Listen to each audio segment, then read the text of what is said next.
The next best thing is talking about it. Join Wade and Thomas as we discover the people, the places, and the birds, and of course, the gun dogs that make upland hunting our passion. This is the Setter Tales Podcast. Hi, everybody. Welcome back to another episode of the Setter Tales Podcast with Wade and Thomas. And this looks like this is episode 39 already. Isn't that amazing? We're almost to that 1 year anniversary. We're getting there. We're getting there. Hey, tonight we're going to have another segment of points of view, and we're going to talk about some equipment issues, some things that we're using and we've tried out in the field here recently, Thomas and myself, and then we got some questions that have been coming in since last time, and we'll try to get those answered, and we'll go from there. But hey, I get to make a personal appearance tomorrow. Going to be going to Lynn County Fairgrounds in Central City, Iowa for a little Ag Day in the Park, Ag in the Park Day. And got to take the War Wagon, the little dog trailer out there, and probably take Major and,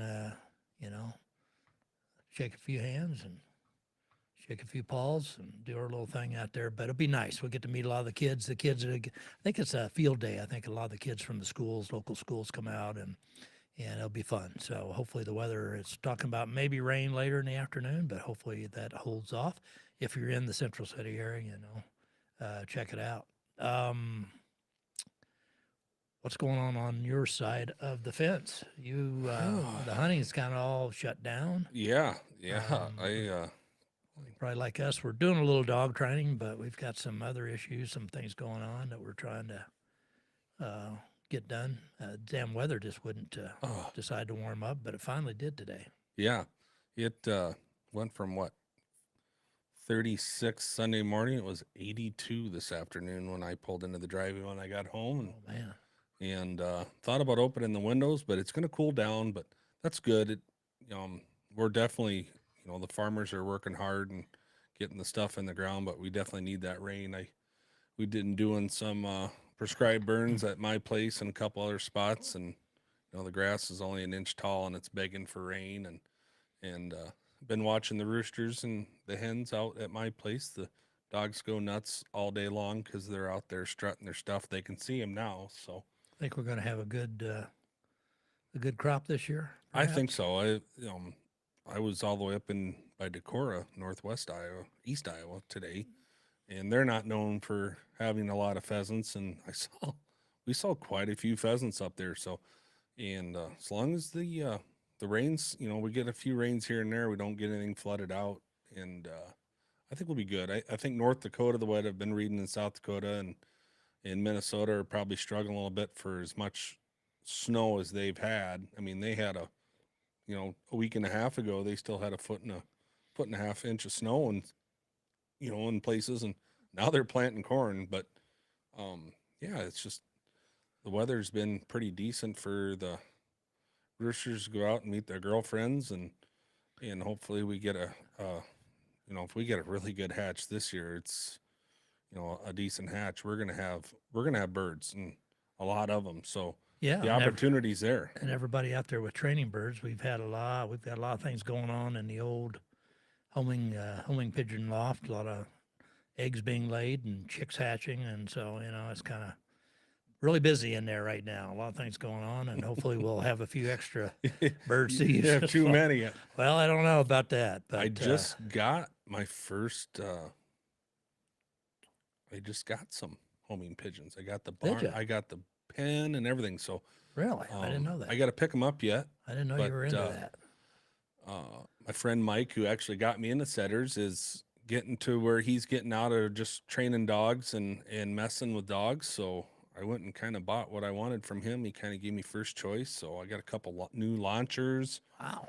I got pigeons with the cage. They're all homers. They're good pigeons. And what else? I got a quail box collar. So when I get my quail box built here, I'll be able to call them from the yard and drive the dogs nuts every morning and every night. So yeah, big things are happening. I got some pheasants coming, and yeah, big things happening. One of the things we were going to talk about tonight, as we both recently have updated our vests, our harness vests that we used when we're guiding and hunting in general, and we both went with the same brand, which was no surprise. Mine just came in last week, I think it was. I'm kind of anxious to try it out, but so come fall rolls around, and we'll be ready to rock and roll with that. But we both went with the Final Rise. Final Rise, and it's I'm trying to think the model of it because they have several. What the heck do they call that thing? You remember? You know, and I'm drawing a blank too. I should have brought it with It wasn't the Legacy, but it was the one that's Uplander. is it a Summit? Yes, Summit. Yeah. Summit. Yes, you're correct. Anyway, they've got some different kind of versions of it, but this one, the one we both ended up getting was it's got a lot of blaze orange on it, of course, for what we do, and but it's lightweight. It's just I weighs like cannot believe how light it yeah, is. it's light, so I'm looking forward to that for me. That's what I'm looking for these days is less weight to carry on my old frame. But yeah, so that'll be fun. And then you got something else. What else? Did you buy some other equipment that you got rolling? Well, I got all my some new bird training equipment, and working with some people on some new earplugs. So getting some new earplugs coming, some electronic plugs, and here in the future we'll kind of talk about that. So, it's just I'm just busy with. I got a wedding coming up. I got to go to a wedding out of state, so gonna kind of take a little vacation doing that, and got the chore boy all lined up. Got all new cameras in the kennel, so I can watch what everybody's doing at all times and see the surroundings. And so I'm just staying busy cool. doing that stuff, and I got that airing yard, so that kind of brings us to one of our questions is off season tactics, what to do with your dogs. And right now I'm just letting them be dogs. We got our outdoor runs, so every night that I go out and feed and do chores, they run around and they're watching the robins and everything, and they're running in circles, and you look and you got 5 dogs on point. Even the old blind one that can't see anything, she gets close enough where she could see them. So I had a 5 dog on a robin the other night. That was kind of fun to see. But of course I didn't have my camera with me. That would have been kind of a neat, but Yeah, that's always it's always nice to have those turnout areas, and the bigger the better. But at least if you have something, I'm lucky because I've got a half acre that's fenced for a turnout, and that's my guys, work that pretty hard, and so that's been good. And then at the other kennel, we have a smaller turnout area, but it's nice. It's nice with so when you're cleaning kennels or doing something, they can just get out and move around a little bit. yeah, if you can get them to stretch their legs and get their lungs beating a little bit, I think that's just they're not going to be in hunting shape. I just after season. I mean, our season lasted till the last weekend. You could go to the preserve, so we hunted all the way up to the end, and so it's like these guys have been going since October 1st. They just need a break, so they just got to be dogs for a while, and got them all fattened up again. Not too fat, but just get them back into kind of lazy mode. And the big thing I do is when we're hunting hard is I put them on a high protein diet, high protein, high fat. You keep them recharged. A fast recharge keeps the weight on them. And now, I've converted over to the 26 protein and fat, and 26-18, fat to protein ratio. So they're getting the same amount of food. They're getting the same kind of nutrients. They're just not getting all that fat. So they're not going to be pigs when it comes time when it cools down this fall to run. I do have a harness on the 4-wheeler, so I can run 2 dogs at a time right out next to me. So I've got that all fixed to the 4-wheeler now. So when these cool nights, we're gonna start running again. Everybody's they're driving me nuts. They want to go hunting. Oh, yeah. So we're gonna do night, runs, and that's one thing with summertime, folks, is just know your dog. If it's 85 degrees outside, even when you get home from work in the evening, the sun's going down, watch that dog. You can't get them too hot. Don't run them too hard. Especially our setters, they get a lot of fur, so it's getting close to summer cut time too. But you just have to, when you're running your dogs, make sure they got water, make sure they're going to get cooled down. And you run them, just don't bring them into the kennel, throw a big bowl of food in front of them and say, eat. You got to let them get cooled down, let them get hydrated. So that's one big thing in the summers, do your yard work when you're training, make sure the recall's good. Make sure, if you want to plant some birds early in the morning when the dew's on and it's cool out, and work on them holding their point and everything. So, just try, just keep these dogs engaged with something all summer. Keep them in shape. Don't let them get fat. And then, you get to that point in the fall when it's time to go hunting. These guys, that don't do that, they get their dog out and they're done by noon. And, when we have to go, we got to go. When we start guiding, those dogs got to be conditioned to the heat. They got to condition to the cold. They got to condition to an all day hunt, half day. So keeping them dogs moving, keeping them engaged, just keep them in shape and just don't let them get fat. And that's the main thing. When they start getting heavy, then you try and work them hard. It's hard on their bones. It's hard on their joints. It's hard on their lungs. It's just hard on them. Yeah, we're kind of like you. We kind of took April and just kind of let the dogs chill. It had been a long year, long season, and so it was kind of nice to, as you said, just let them chase squirrels or whatever they want to do out there now. That's kind of what mine are trying to do. They lay in the yard for hours at a time, hoping that the squirrel comes down the tree and forgets that they're there, and they do that day after day. And I don't know. I guess it's a. Have they ever caught one? Well, they've come pretty close. It's yeah. I mean, and it's true. I watch it, and sometimes the squirrel does kind of forget that they're not moving. They're just kind of like statues, and so he comes down. He gets a little farther from the tree, and for whatever that distance is from the tree, and then pretty soon Duchess makes this sprint, and she's come close a couple times. And what'll happen is the squirrel will lose his, he'll get all excited and lose his focus of going. All he's got to do is turn around and go back up the tree, but he'll panic, and then once. Does he go nuts? Yeah, well, not very long. He doesn't go nuts very long, but it's kind of fun to watch. It's just fun to watch that they put that much time and effort and patience into. I'm just going to lay here until this squirrel makes a mistake, basically. How long had you been sitting on that pun? Was it as soon as the word squirrel was mentioned? Well, when he started talking about the squirrel confused himself, I'm like, I got to say it. It was right there. Well, yeah. I take them as I hear them. I wish I had a bank full of good ones, but I don't. Hey, let's get to another question. So, hey, but I was going to parlay that and just, this is kind of a shoot the breeze session here. Trophy Bucks of Iowa. There's a guy, he runs it, and he's got t-shirts and hunting products, but he works in an office in Des Moines, and he's got a Snapchat. So I watch it. And last year he had a squirrel that always walked by his window. He's on the first floor of this building. There's some bushes. So he started feeding it. And he'd open his window, and he had that squirrel reaching in and grabbing a piece of corn or a peanut out in that window. And his goal was to watch that squirrel come in and eat a peanut on his desk. Well, you have to keep watching it. And he had that squirrel, he got his head in and he'd reach in and grab that peanut. Well, then, the next day you're like, okay, that thing, he's going to come in there and eat that on his desk because he was eating it in the window.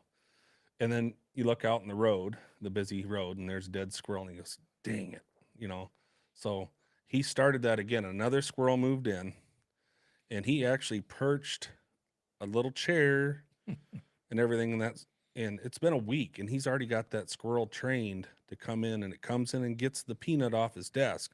So now he's slowly moving. So he's hoping by the end of the summer that squirrel will be sitting on that little bench with his table, eating his ear of corn on his desk. So it sounds like not a lot of work gets done. Well, I'm wondering. I don't know if he listens to this, but I'm watching. I'm rooting for you. If anybody wondered if we recorded this in the Midwest, I think that mystery is gone. So there you have it. Your two squirrel stories for the episode, for episode 39. Yeah. So what other earth-shattering questions do we have from Well, people that I want to gotta- know what I we do gotta, when we're not know, looking at squirrels? we got off-season tactics, so that can kind of put us into the training birds. And you see a lot of people, training birds good? Are they bad? I mean, even starting, it parlays into the wing on a string with a young dog, and that's a good thing to do when they're babies and they're little, just to teach them to point.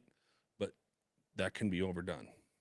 So, but then then that's when you transition to those training birds like pigeons, chuckers, something small that's not going to just burst up out of a trap, or if you got the head tucked or something, that's not going to make this big uproar and scare these young dogs. But I'll have some pigeons, and I got some pheasants coming, and some quail actually too. So, you can overdo that as well. You teach them to hunt. Right now, when I do it with young dogs now, I'll put a pigeon out when they're babies, have a launcher, or have them their wing tucked, and you kind of got them get a little kick. But I always do it in short grass so they can kind of use their eyes, and they got to use their nose.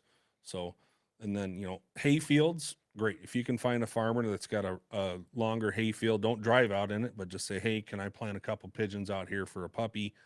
And usually you'll get a nice guy, and he'll do it. So those alfalfa fields are really nice. So, and that helps with the short grass too. The dogs can run through it. They don't get hot in that big, heavy green switchgrass. So that is one thing with the training birds. So, but you can always any type of training, you can overdo it.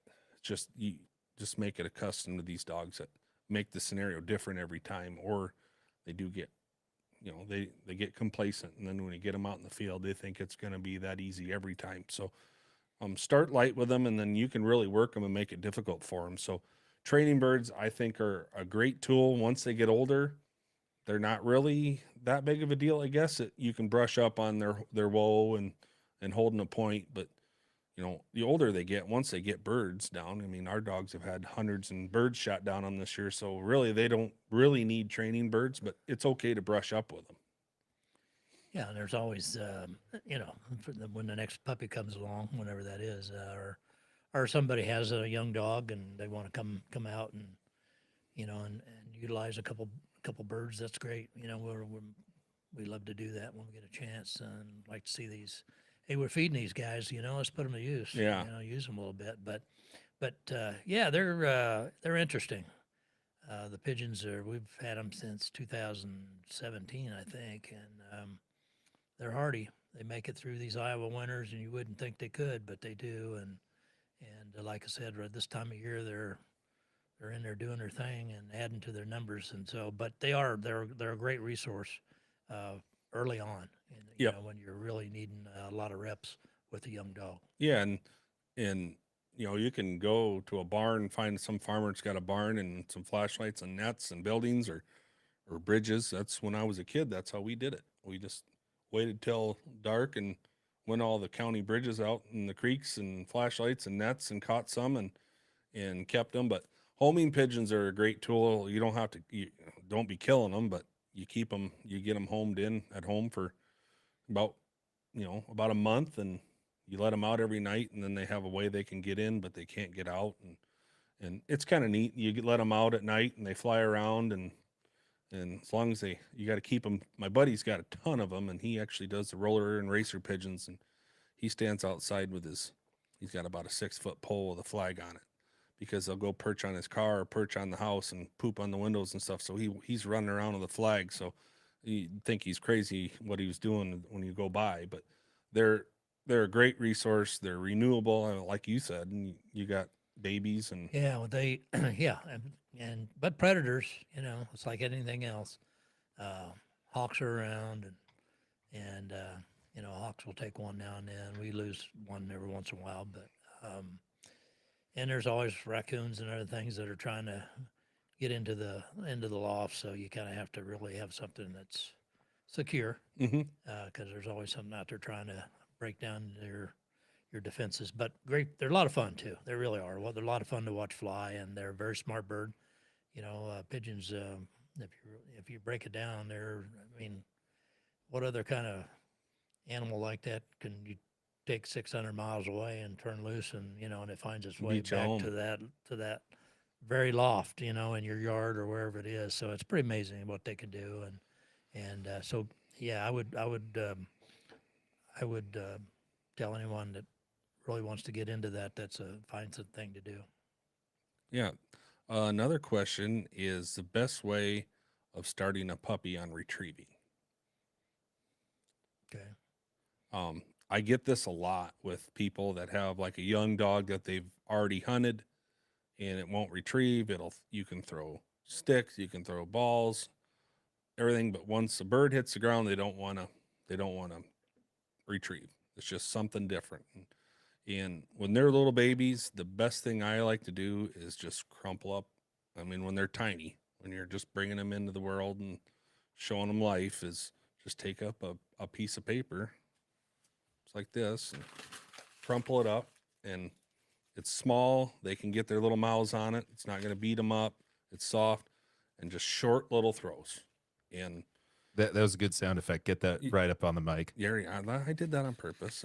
No. For full effect for our listeners that aren't watching us on the table on the TV. But no, I like just something small and no more than the length of your feet, of your legs. So they sit between here and you toss them and eventually you can move out and then get a little, when they get bigger, get a tennis ball or corn cobs. Surprisingly work pretty good. Wooden dowels, anything to get them to hold on to it. You can work on holding techniques in the yard or in the house and they're sitting in the chair or whatever, but just start small, short throws, small pieces, and then you move up. And once you get to that field point, if they're not wanting to pick up the birds, you start with a pigeon. Then you start with once you get to the pheasants, they won't pick them up. Get their favorite dummy or their favorite toy. After you shoot a bird, wrap it up, on that toy, and then start throwing that toy with that pheasant wing on it.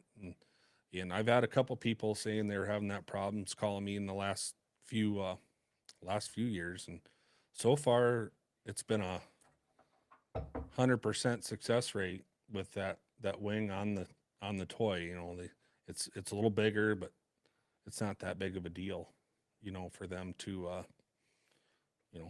they're going to associate that. So, and young dogs, they'll tend not to retrieve if you're hunting them with an older dog that already does it. So, that's another thing, another tactic we use is single the young dogs out and let them do everything for themselves. It's always good to run a young dog, like you said, on its own and just let it use its own nose and find its own birds. And we did that with Ruthie, and that's worked out pretty well. As far as the retrieving thing, that's a lot of guys have trouble with that, especially setters. At least the setters we've had are not just, for whatever reason, they didn't come out of the box. Super retrievers. That's something that kind of developed. And some of them are better than others. Excuse me. But kind of depends on how much time you put into that. Major would retrieve, but he always wanted to spit it at my feet at about 5 feet away, Yeah, I never.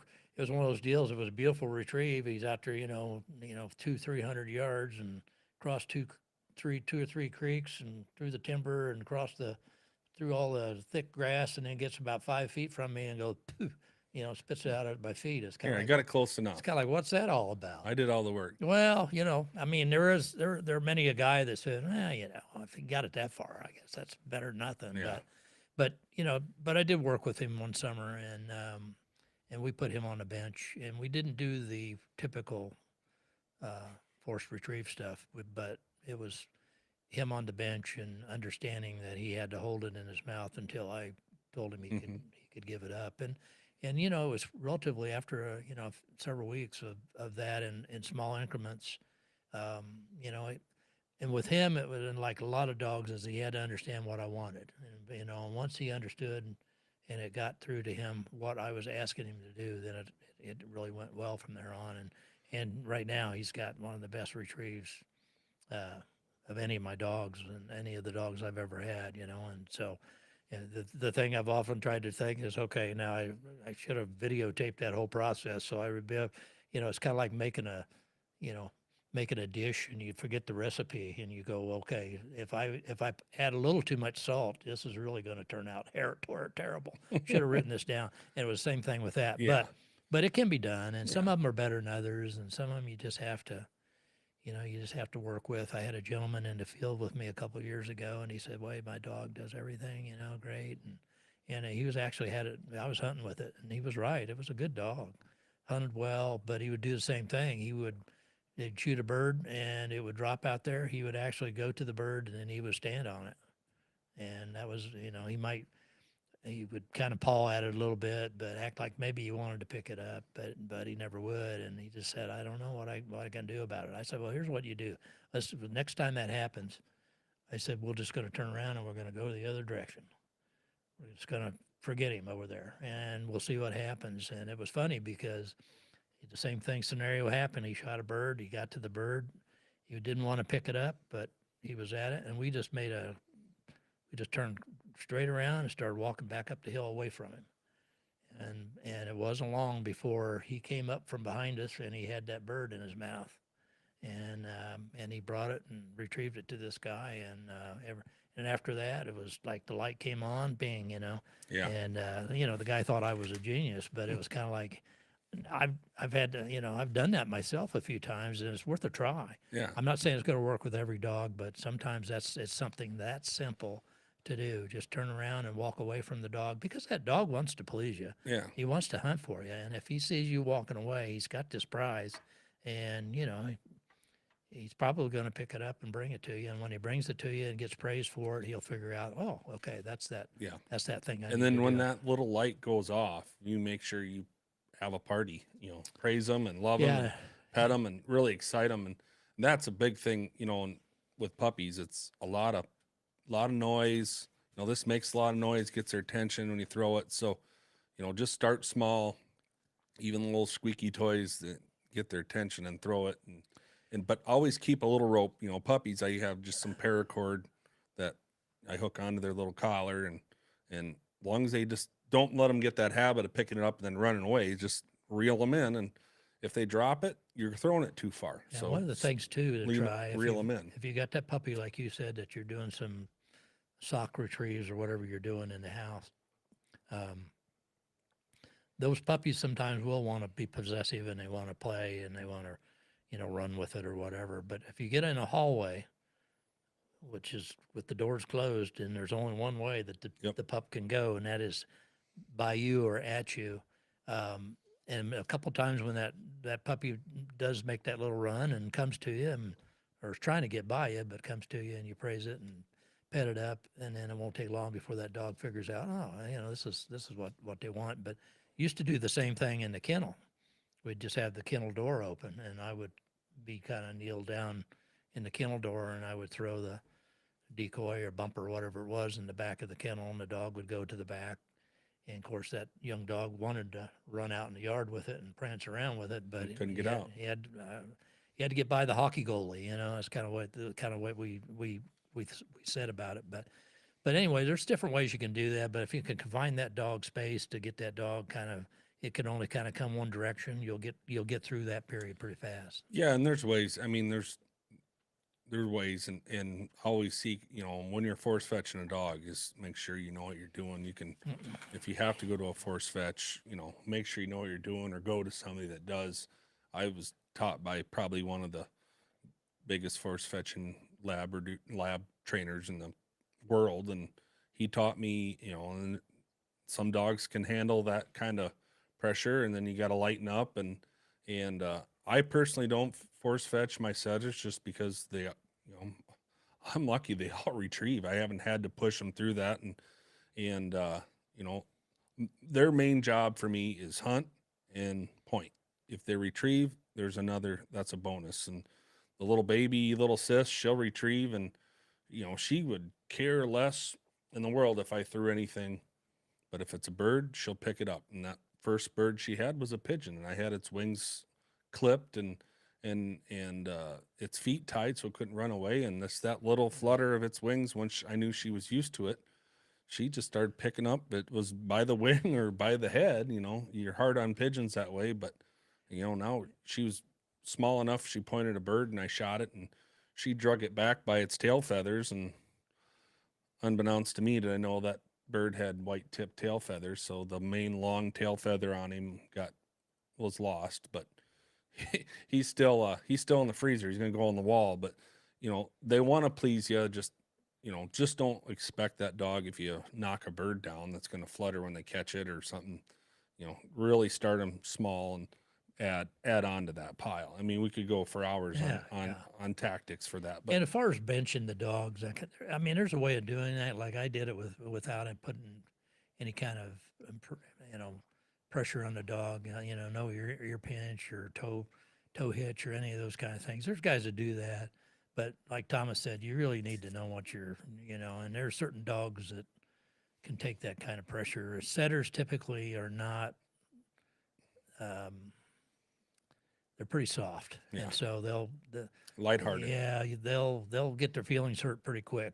Usually get their feelings hurt a little bit just putting them up on the bench, but you do get their attention, Yeah. and that's what sometimes you need is just say, okay, focus on me, and here's what we're going to do. And with Major, it just took longer, but if you're patient and it's your dog, and you want to work with your dog, if it takes longer, it takes longer. Yeah. Professional trainers, need that check and they're going to try to get it done in the shortest amount of time because that's how they make their living. And so, they may put a dog under a little more, pressure than I would if it's my own dog, because if it takes 6 months, I'm willing to do that if that's what it takes. But yeah, so, that's like you said, there's a lot of research on that. There's a lot of articles, but I would be, know what you're doing before you try to launch that. When I started training with my friend Brick and Bill, he travels the country. He's won High Point Purina retriever, puppy, all this stuff. And they taught the first week I was there, just the bird boy and the poop boy. And then, okay, we're going to teach you how to force fetch. So they crash course me in a week just with each dog. And, they bring a dog up and we go through it and then we go out in the field and I'd throw hundreds of flyers a day. And then one day he goes, I think you got it figured out. Can you think you can do this? Yeah, I can do it. We were just getting him through the hold on the bench, and we'd take him down to the ground and hold and fetching off the bench and fetching off the ground. He goes, well, there's 14 puppies in that pen over there. Get started. So I got sink or swim, and I learned a lot from them guys, and I thank them every day for the knowledge that I learned from them. So next question, because we can keep going, we have is some of the tools and gear that we carry for dog safety or just something we carry in our pack that, isn't just shells and birds in water.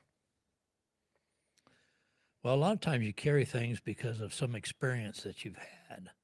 And again, I'm talking on the safety side. Of course, we can talk, water and first aid stuff. But one of the things that I always carry when I'm wild bird hunting, not so much on the preserve because I know that area, but is a pair of real good wire cutters. And you've probably been through the same thing. Many years back, I was hunting with a friend of mine, and we were hunting private ground in Iowa, and it was a spot that he knew the people that owned it. And so we went to the house, talked to the owner, and one of the questions was, is anybody trapping this ground? And the guy said, no, nobody's trapping it, because there was some creeks and some other things. And so we headed out, and Lou went under a fence. There was you could see where there was a route that, coyotes or something were taking. And we were hunting this field, and he went up along the fence line, and then I saw him go down under this fence. And I was probably back, I don't know, 80 yards, 100 yards. And I saw him go through the fence. And then he didn't come back for a while, and then he didn't, I was calling him, he didn't come back. And I thought, that's a little unusual. And when we got up to the corner, he had a snare. He had actually gone through, somebody had put a airline kind of cabling there as a snare. And when he went when he went out the fence into the ditch, he missed it. But when he was coming back through the field to get back where I was, he hit her dead center. And by the time I got to him, he was starting to struggle, of course, Yep. which is what they do as the dog or the coyote struggles. They basically end up, choking themselves. And he was in big trouble. I got there in time and got him kind of calmed down. But I wasn't carrying anything to cut it. Luckily, as I worked that cabling back, he hadn't pulled it so tight that I couldn't. I finally got some slack in it and got his neck out of it, thank goodness.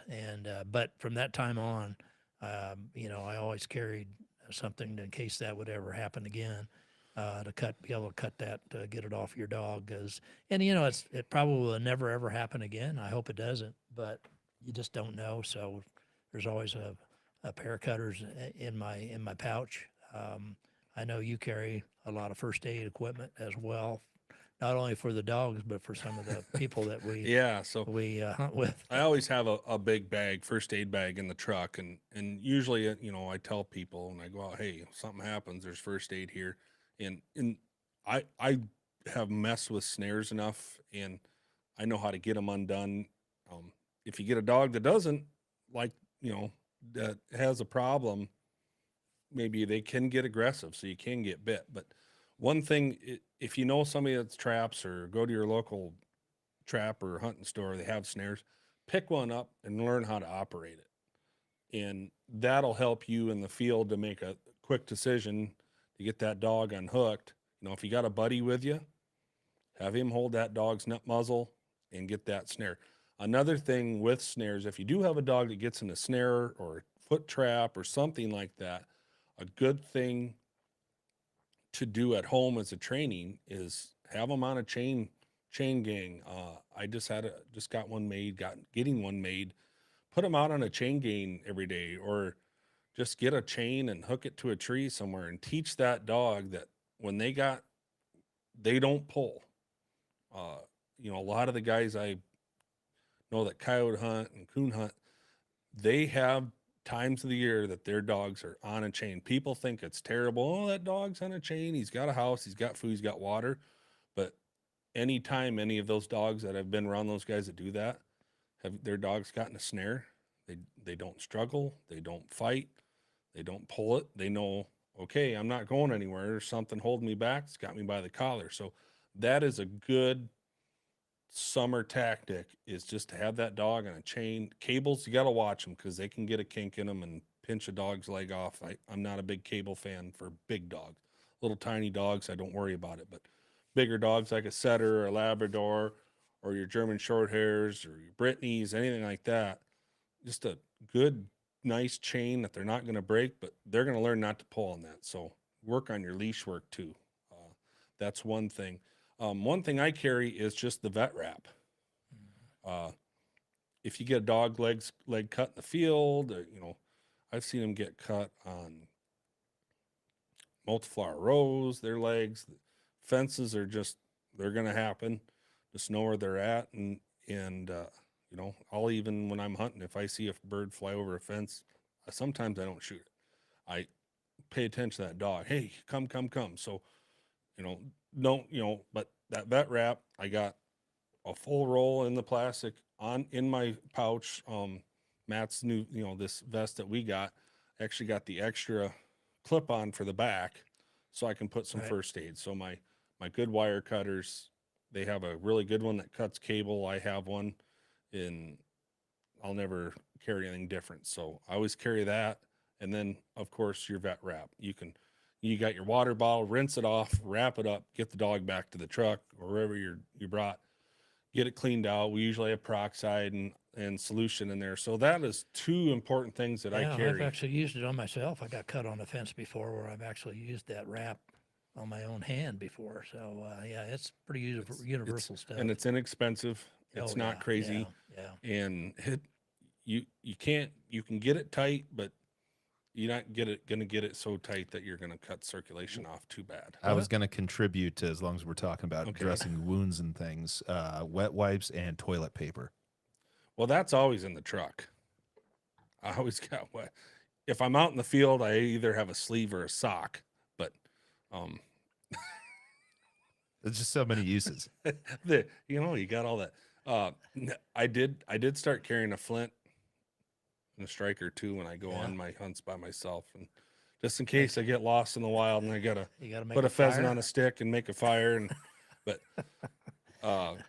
just You know what? just And this is kind of interesting because one of the things that I started carrying, and I have it in the truck as well, but I think we talked about it, but where we're guiding, especially, and you see guys that get my age, but even younger guys, is some baby aspirin. Somebody starts having chest pains walking in the field, and you're a long way from the truck, and obviously a long way from any kind of medical help.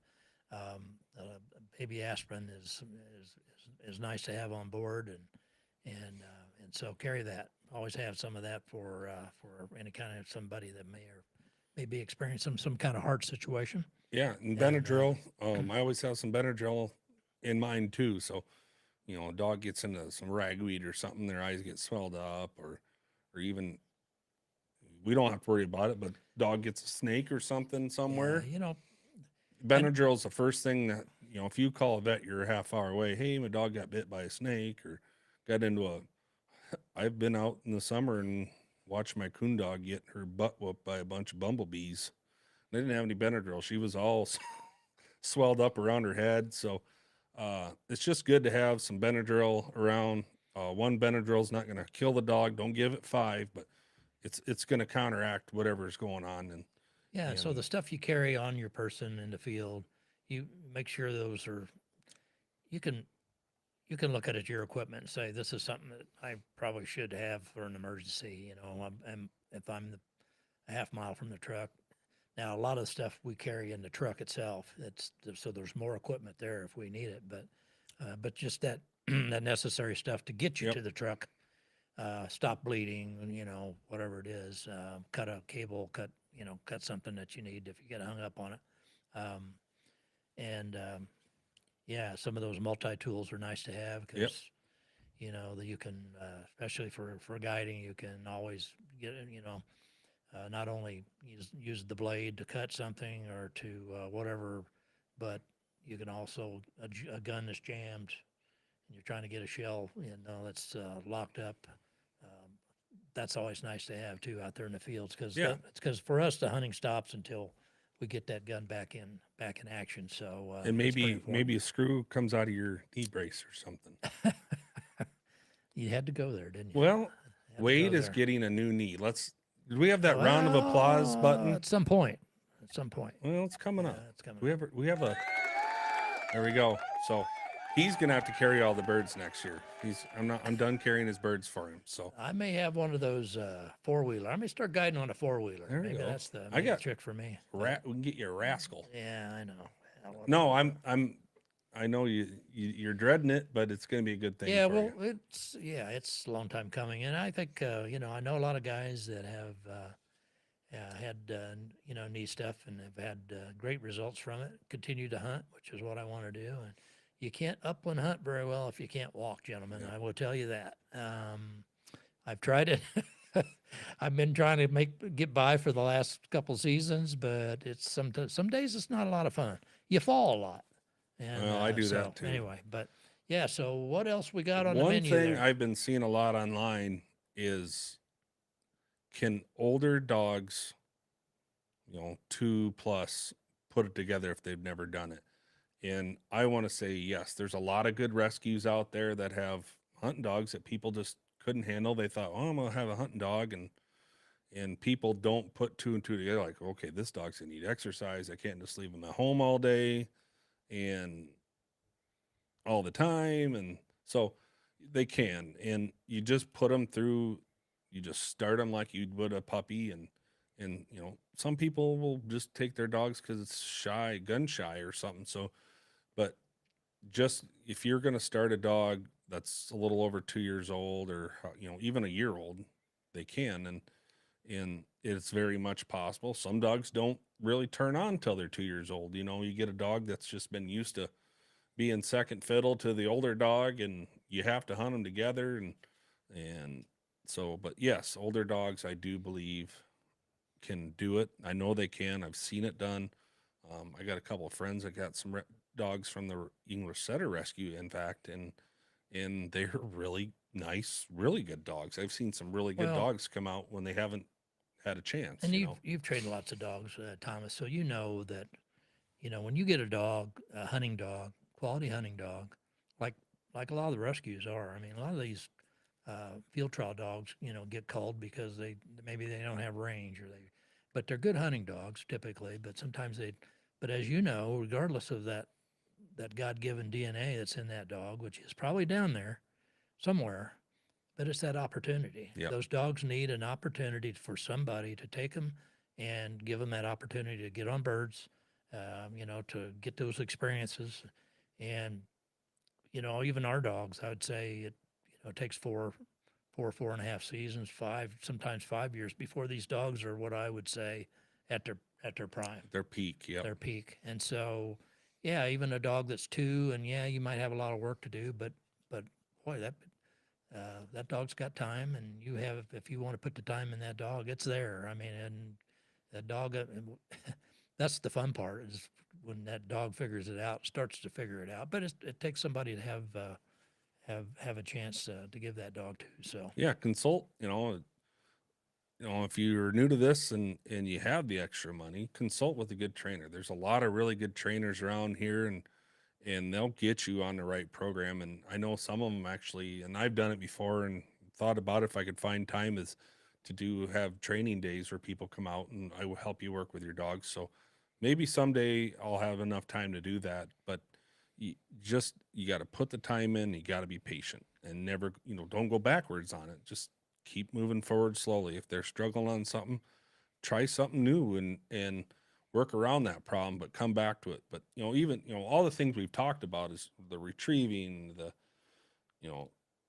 training birds, and too old or too young, when to start. It's just you can work around the issues, but always keep advancing that dog. He can always come back, and sometimes if a dog's not getting it, just do the old stop sign method. Stop, turn around, try something else quick. And if they're doing the same thing repetitive and you're trying to make it more and more and more and they start screwing up, just stop it, turn around, do something they do know how to do. Walk them away from the situation, have them do something real quick, and then go right back to it, and they'll help. There's times I've been out with dogs and it's something I've been working on, and the first thing I do is try it and they do it right. Stop, put them away, feed them, put them away. I mean, you could be out there for 2 minutes and they do it right, party, put them away. Don't, just because you've been working on it and boom, they got it. Just don't try and just mash it in their heads. Just go have fun, do something different, because they're going to sit in their little brain. They're going to sit in the kennel. Man, I didn't have to work that hard today. This is kind of nice. What did I do? Okay. Last week we did, and it works. And sometimes, don't make your training sessions long, especially in the summer, but make sure you end on a good note and they do it. yeah, and I've been lucky to, if you have multiple dogs like we do, I've been pretty lucky where I have not had to really push a dog, so to speak. I mean, I just haven't had to, and I like to just bring them on slowly, and let them develop. And it's like Ruthie is a perfect example of that, where she's gotten a lot of reps, but it's usually at the end of one of our other hunts. Put the other guys away, they've got their job done, they're ready to rest up, and then I get her out by herself, and we, run a field and try to get her on some birds. And then as she progresses, and that's what I've done with her, and I really haven't pushed her. And if you're fortunate, you can do that. I think one of the things I see is a lot of people try to rush it, where Yep. I can see why everybody does that. You want to hunt, you want to get in there and you want to shoot birds over your dog. That's the fun part. But sometimes the foundation isn't laid and that dog's not ready for that. And that's when you can kind of get into trouble. It becomes frustrating when that dog's not minding in the field. And, from the dog's perspective, he's out there in this big, huge field. And he just wants to run, and he's smelling all this cool stuff he's never smelled before. And so the last thing he wants is to pay attention to you. But yeah, so you kind of have to do it in the increments, I think, Yep, and and be change up careful the- about yeah. it. change and- up your scenarios. too. Yeah, yeah, and mix it up for that dog. So, but it works for us anyway. It has worked for me. You know, the last episode we talked about a couple exciting things that are coming up, but you know, we'll kind of do our housekeeping at the end of the show here. And one of them is I still have my vest giveaway going. I'll probably do that till I think I'm gonna do it on my birthday. That'll be a good birthday present to myself. So the 4th of June, I will probably do our little drawing for the vests that I got. I got about 10 so far, Very all cool. good hunting stories. And one I will share it quick. Kid was he was hunting with his brother in a blind, and he messaged me, and I got a giggle out. He said I was good all the time, and I think he said he was 12 years old or 13 years old now, but a doe had come into this blind, and they were sitting there, and his brother, you gotta be quiet, and he said that deer squatted like a dog to use the restroom, and they never see, his brother kind of looked at him like, what's this deer doing? I mean, he said that deer spread its leg and squatted and kind of made a funny face, and they looked at each other like, what just happened? It's really weird.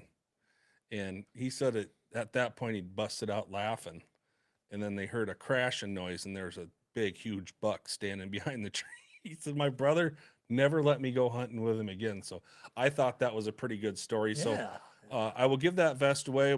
I'll send it to you. We'll just get your address, but keep them coming, guys. It's cool to see the Fun, stories, and fun.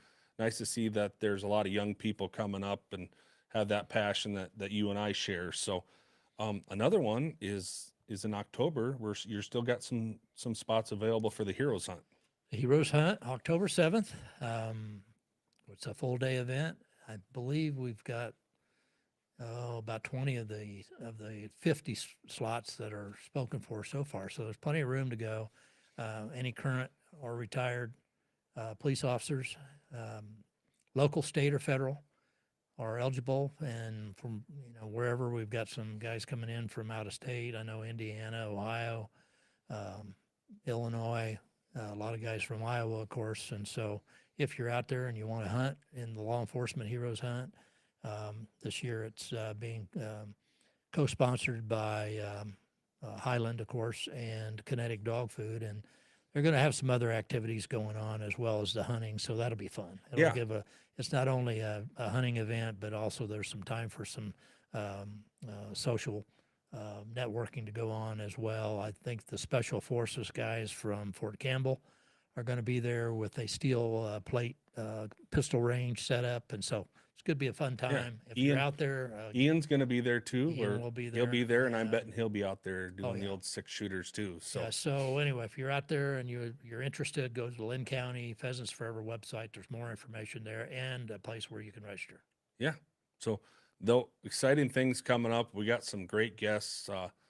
The guy that I get my setters from, Jason Patty's going to be joining us in the next few weeks. So guy I've worked with for a long time, and he's got a real big history in the setters, and he's won a lot of walking championships in Kansas and bred a lot of dogs. So I'm excited to get him on in the next couple weeks. And, we're going to keep chugging along. It's summer. It's kind of hard to come up with topics. So if you want to see more of these points of views, make sure you send us a message. Send Will a message on our Facebook page. We'll get them down on our YouTube. You see our new video we got up here. So at the beginning of the show. And we really have fun with this points of view, just because we get to, to spend more time interacting and kind of telling our personal stuff and our personal views, and we like that. So yeah, if you want to keep this going, send us some questions. And nobody's can't telling get it us we're without- wrong. We can't get it. There's nobody looking at us saying, "Oh, yeah, that's not how you do it." But no, I've been wrong for 65 years. Yeah. No, been a fun time, and so keep that going. But it only is as good as you are to send us the questions, Yeah. and they can be about anything. It can be about us, what we do, our dogs, or training stuff. So let us know. Send us some variety. yeah, and we want to thank our sponsors again. Of course, we just kind of mentioned it, Highland down in Riverside, Highland Hunting, and check their website out. They got some exciting things going on this summer. They got some food trucks coming in. They got some ladies shooting. They got Trap League down there, sporting clays. Kinetic dog food. We just got my truck stocked back up, headed north with that. Yes, you So do. got another 10 bags that'll last me a little while, and another Yeah, thing. make sure you go to the channel, subscribe. It's easy to do now. Check out this new video. You can't miss it, and it'll kind of walk you through that process. but And that's- it's free. and it's and free. it's free. You like free stuff. We Yeah. like free stuff. And And big thanks to Will for putting all that together Yeah. and all the work he does. And I don't think he's probably going to hit the applause thing again, but hey, there we go. But no, we thank him for all the behind the scenes work, and trying to it make- wasn't without him we would without him, we wouldn't look this good. Would we? no. So you know what? And it's that time of night when we say, whatever you do, take somebody hunting. And keep their nose in the wind.